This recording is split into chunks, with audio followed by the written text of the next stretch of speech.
want to tell us a little something about yourself first? Certainly. Let me first apologize. I'm on allergy medicine, which is drying me out incredibly, so I will keep taking sips of this water throughout the time. So let me just tell you a little bit.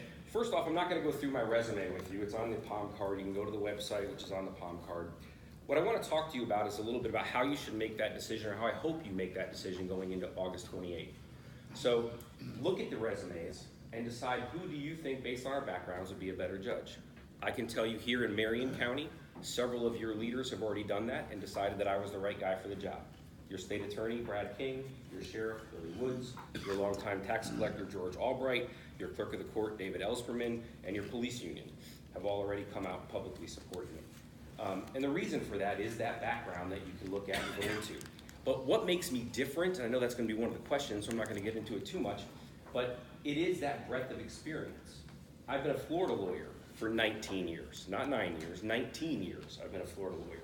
And during that period of time, I served as a civil litigator. I served as the assistant division counsel for the FBI.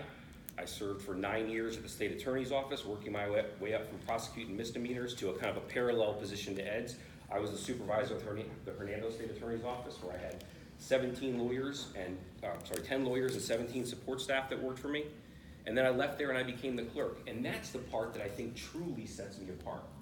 The clerk's office has over 1,000 different statutory and constitutional responsibilities. Most people have no idea. I go out and speak to clubs all the time about what the clerk does and how huge this office is. And I'm not only the elected clerk, I've been my own general counsel the entire time I've been there.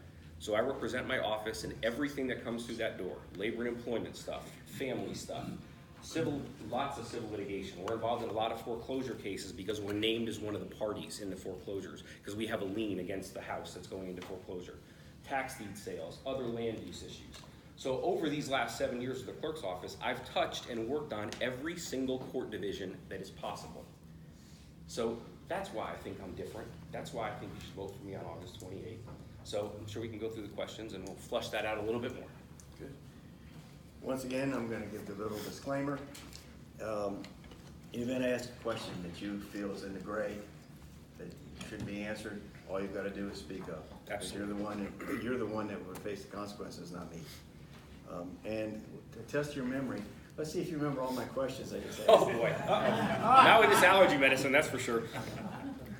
What kind of jobs, interests, or volunteer activities did you pursue during law school and present? Similar to my opponent, I worked full-time during law school. I was a police officer. I worked midnights, got home in the morning, went to sleep for a little while, got up and had an early dinner with my wife and my new daughter at the time, and then I went to school every 4 nights a week. I would get done with school about 9:30, 10 o'clock, go to the police department, take a shower, go on the road. And that's what I did for about a little over 2 years of my law school studies. In '97, my dad had a heart attack, so we moved down here to Florida, and I finished up my studies up at University of Florida, so I'm glad to hear you're going there. So I became a Gator at that point, finished up my legal studies there, and continued to work. I would drive, similar to my opponent, I drove 100 miles up to UF from my parents' house where we had to live because I wasn't working yet, and then I got a job at the city attorney's office in Tampa. When you get to community activities, on the back of that card, it has a brief list of some of the things I've done. Heavily involved in youth sports, coached both of my kids in soccer and softball. I was the commissioner of the soccer league for a while. I am on the board of directors for Life South, which is your community blood centers up here in Ocala. I've been on that board for a long time. I chaired the local board of Life South, which is called 5 Points of Life, which is the 5 ways you can give or donate to save people's lives. I served on the board of my church, which is called the Staff Parish Relations Committee. If any of you are Methodists and you know what that committee is about, you have to be one heck of a tough Christian to serve on that committee because you see the underbelly of the church, which is a fun committee to be on. And I've served in several different leadership capacities and political organizations we're not allowed to talk about here at the Trump Club. Don, as a prospective judge, what do you consider your greatest strengths and weaknesses?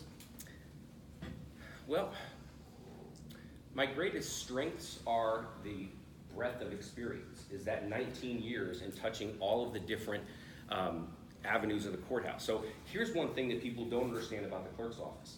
We are the face. We are the customer service arm of the court system. If you have a complaint about your traffic ticket or your divorce case isn't moving fast enough or what's the next step in this foreclosure process, who do you call? You call my staff.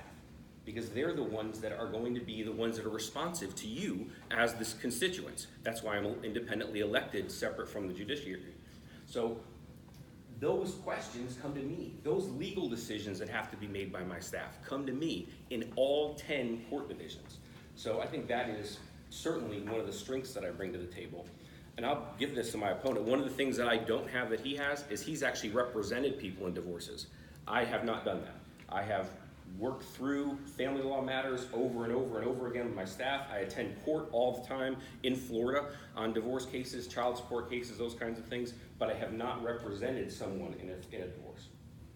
So that would be my weakness, I guess. Do you believe the current system for disciplining lawyers and judges is effective? About as effective as it can be. It's not public enough, I don't think, because it doesn't allow you can go onto the website and search and see if we've been disciplined, but it's never in a real newspaper. It's in our newspaper, which comes out that Ed and I read, which is our bar news, but you don't even get it. So I don't know that it's public enough. And the problem with judges, and whichever Ed or I is elected here, we'll probably never have an opponent again.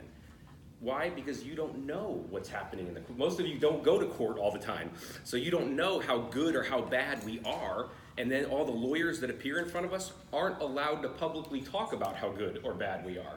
So those rules certainly impact how effective the disciplinary system is it doesn't get publicized enough. But I guess it's on the constituents to go educate themselves. Don, have you ever been disciplined by the Florida Bar? No. Why should voters support you over your opponent? Well, I mean, I think that it's 19 years of Florida experience. I've been a Florida lawyer this whole time. I'm the one that listens to you complain about judges. I'm the one that listens to you praise certain judges when you come into the courthouse. Oh, that was an awesome experience. The person you told that to works for me here in Hernando County. So I am that face of the courthouse. So I get to be that sounding board, if you will, from the community that says we want you to hear what our complaints are. So I know, and Ed brought up a good point, efficiency is one of the things that is often complained about. And that's something that he and I both are committed to, is making sure that the system is as efficient as possible. And you know what's coming next. So I think that's kind of what sets me apart the most. Don, do you possess any expertise in the field other than law? I do. 2 areas. One is I have a master's degree in sociology and human behavior. The reason I got that master's degree was I got promoted to investigate criminal cases too young. I was 25 years old and I started working juvenile sex crimes at the police department. Was too young, didn't know how to do it. And part of the problem is the police academy, what do they teach you? How to put handcuffs on somebody, how to shoot your gun, defensive tactics. They don't teach you those soft interpersonal skills that are necessary to get some of these dirtbags, for lack of a better word, to tell you the truth. So I want them to talk to me. So in order to do that, I went and got my master's degree in that human sociology, and it allowed me to learn more about just getting people to talk. One of the best exercises I ever went through was at the FBI Academy. They took our whole class and they dropped us off at the mall in Virginia and said, you have a whole day. You're not allowed to identify yourself as an FBI agent. Here's a pad and a pen is all you get. And you're in a regular polo, it doesn't say FBI. Go learn as much as you can about as many people as you can in the next 8 hours, but do not identify yourself as an agent. What an incredible experience. You're going up to people, a lot of guys that are waiting on their wives and the different stories. You go up and try to start a conversation with them. So it really allowed me that opportunity to grow in that area. So sociology and human behavior and law enforcement. I've been identified by the Florida Department of Law Enforcement as an expert in criminal law. So they brought me to Tallahassee and sequestered me for 2 weeks and had me write the textbook that they still use to this day for law enforcement officers in the state of Florida. So those would be the 2 areas that I would be expert in, I guess, other than law. Do you feel the war on drugs has been effective? That is a tough one. I would say no, because we still have multiple cases out there. If it was effective, we wouldn't have, its docket wouldn't be as crazy as it is. So I would have to say no. So then the answer is, how do you fix that? And that's a policy decision that judges aren't going to get involved in and don't get involved in, because our job is to, whatever the legislature tells us the law is, we're going to follow the law. Do you feel enough is being done to stop deadbeat dads from not paying child support? again, I don't know what else you could do. I go to child support court with my staff all the time, and I watch, and I feel bad, and typically the moms are crying, and dad gets what? He gets yelled at by the magistrate or the judge. He might get his license suspended. Oh, we can start locking him up regularly. We do sometimes, and they have to pay a purge, but it's really difficult. How do they get a job once you've locked them up? Or if they have a job and you lock them up, are they gonna lose their job? So then it's gonna get further behind. So it's a difficult social policy decision. So I don't know what else you could do. I watch it all the time and feel bad for the people, but as a judge, we're just gonna follow the law and do what we're told to do by the legislature. This is the last question, Don. If your religion and the Constitution are on the same plane, which would you side with? That's easy. It has to be the Constitution. God comes first in my life, and I make sure that before I go into meetings, I pray. I'll admit this, I may violate the First Amendment, but I pray before my staff meetings to myself, and I tell them all the time, I said, look, I'm not imposing my religion on you, this is for me. I have 115 employees, by the way, so when I go into those meetings, there's all kinds of craziness going on. So the first thing that I do is I take a minute and I pray. So God is very important to me, and it's the central part of my life. But I took an oath, just like Ed did, to uphold the Constitution. And I may not personally agree with something I have to do. My faith may be contrary to something I have to do, but I have to follow the Constitution because I took that oath. So in that situation, I either quit my job if I think it's that bad, but you think of stuff that happens now. As the clerk, I issue same-sex marriage licenses. We do same-sex ceremonies. We do abortion for children that come into the office. That's the law. So do I personally agree with those things? Well, I don't have a choice. It's my oath to uphold that Constitution. I'm sure Ed doesn't agree with a lot of stuff his clients have done. So, but it's an oath that we took. So, thank you. We've got, I think it's 3 minutes to close. I don't need that one. So, thank you guys for coming out this morning. The biggest problem in our race, in this circuit judge race, is people leave it blank. They get down ballot. They come out to the polls for the sexier races, for the county commission stuff, for the governor, for state senate. Then they get down to circuit judge, and they go, I never heard of either one of these guys. And the vast majority of people that are going to vote, my consultants tell me about 140,000 people will vote in our race. Well, the vast majority of them, obviously, have never met either one of us. They may have gotten a piece of mail. Maybe they saw a sign. So my hope is that you will educate yourselves. I teach government at Pasco Hernando State College. I give my students extra credit for coming in and showing me that they voted if it's a voting season, or proving that they're at least registered to vote, because the system is so important.